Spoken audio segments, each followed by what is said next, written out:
Hey, welcome to this issue of Sabbath Rest Magazine. Issue primarily focuses on when a person's struggling to keep Sabbath alone. And Terry Carpenter is a grandmother, a mother who has chosen Sabbath, and her family do not participate with her. And so we get a look at Sabbath keeping whenever you're alone, and Terry Carpenter has written an excellent article over that. So let's look at this issue really quick here. And so what you'll get with this issue, not only that, the focus here, are you struggling to keep Sabbath alone?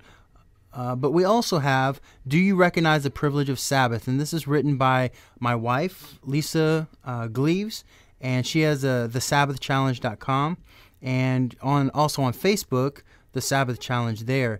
And then we also have, is Sabbath only for the Jews? And Aubrey Duncan goes into in depth about is the Sabbath only for the Jews, and really why it's for us today. Yara C. Young, she's the author that wrote Oh No, It's Sabbath and I'm Not Ready Yet.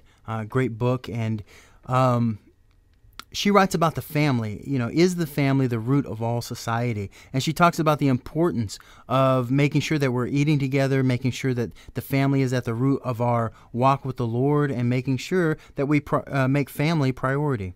And then in the preaching area of our magazine, we have Jim Staley, and this is part 2 of 3, and he talks about why Jesus rested and God rested, and the importance, and he works systematically through the verses that support Sabbath in the Bible.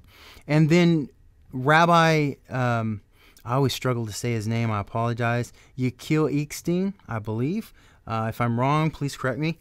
But he has a radio program, a daily radio program, and one of his radio programs was Why We Don't Work on Sabbath. And it just goes over the verses to explain why we don't work on Sabbath. It's a very short article, but very powerful. He does it in about 3 minutes, and you can read along as he talks through that.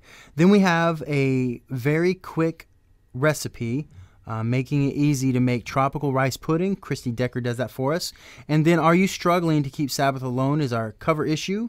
And the last 2 things are kind of Sabbath in the news. The National Day of Unplugged, Tanya Shavitz. This organization called Reboot, sole purpose is to educate people about Jewish traditions, is what they call them.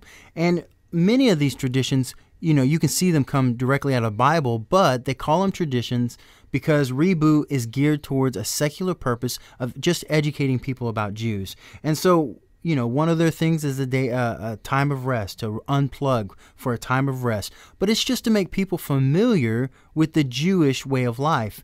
It doesn't teach people about the Bible per se, but on the other hand, it's like an open door to telling people what's in the Bible, what's there. It's like that first step. And then the last one here is there was a boxer. And he had got to the championship, and they told him he had to weigh in on Sabbath. And whether you agree with whether that's work or not, that's not the point. He believed it was work. And he was willing to give up everything to maintain his beliefs. And it made me think, I wonder, are we willing to give up in order to keep the beliefs that we hold dear in our faith? And so we put that in there to encourage you to just evaluate and see if your own beliefs are worth giving up something very important. And he had worked every day since he was 8 or 10, and he was 18 at the time. So he'd worked over 10 years to get to the point where he's at, and he was willing to walk away from it because he believed it violated Sabbath. And so these are our articles in this issue. And thank you so much for checking us out. Again, you can either subscribe, and if you subscribe today for the first time, just make sure you opt in and say, yes, I want to opt into the email list, and we'll give you 30 days for free.